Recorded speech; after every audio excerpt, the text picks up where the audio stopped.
গত কয়েকদিন যাবৎ দানব আকার ধারণ করেছে বাংলাদেশের বন্যা পরিস্থিতি। দেশের ১২টি জেলার বিস্তীর্ণ অঞ্চলে পানিবন্দী হয়ে আটকে আছেন লাখ লাখ মানুষ। নিরাপদ আশ্রয়সহ খাবার ও পানির অভাবে হাহাকার করছেন অনেকে। অনেক জায়গায় মোবাইল নেটওয়ার্ক ও বিদ্যুৎ না থাকায় যোগাযোগ বিচ্ছিন্ন হয়ে পড়েছে। এমন পরিস্থিতিতে প্রবাসীরা পরিবারের সঙ্গে যোগাযোগ করতে না পেরে আহাজারি করছেন দূর প্রবাস থেকে। মালদ্বীপে থাকা প্রবাসী বাংলাদেশিদের বেশিরভাগের বাড়ি ফেনী, কুমিল্লা, নোয়াখালী, চট্টগ্রাম, লক্ষ্মীপুরে। পরিবার ও স্বজনদের খবর না পেয়ে উদ্বেগে সময় কাটছে অনেক প্রবাসীর। আমার পরিবারের সাথে গত বুধবার সর্বশেষ কথা হয়েছিল। তো এরপর থেকে আজ পর্যন্ত আমি আমার পরিবারের কারোর সাথে যোগাযোগ করতে পারি নাই।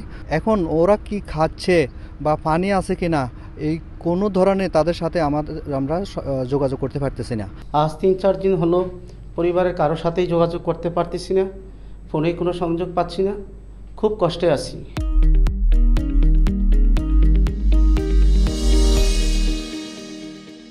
সরকার এবং স্বেচ্ছাসেবীদের কাছে স্বজনদের নিরাপদ আশ্রয়, একটু বিশুদ্ধ পানি, খাবার ও ওষুধের ব্যবস্থা করার আহ্বান জানান অনেক প্রবাসী। বৃদ্ধ মা বাবা তারাও খুব কষ্টে আছে, ছেলেমেয়েরা খুব কষ্টে আছে, পুরো ফ্যামিলিটাই পানির নিচে আছে। আমি বাংলাদেশ সরকারকে অনুরোধ করব ওনারা যেন আমাদের এই ফ্যামিলিদের পাশে ওদের সাহায্যের হাত বাড়ায়। মালদ্বীপে প্রায় ১.৫ লাখ প্রবাসী বাংলাদেশী বিভিন্ন পেশায় কর্মরত আছেন।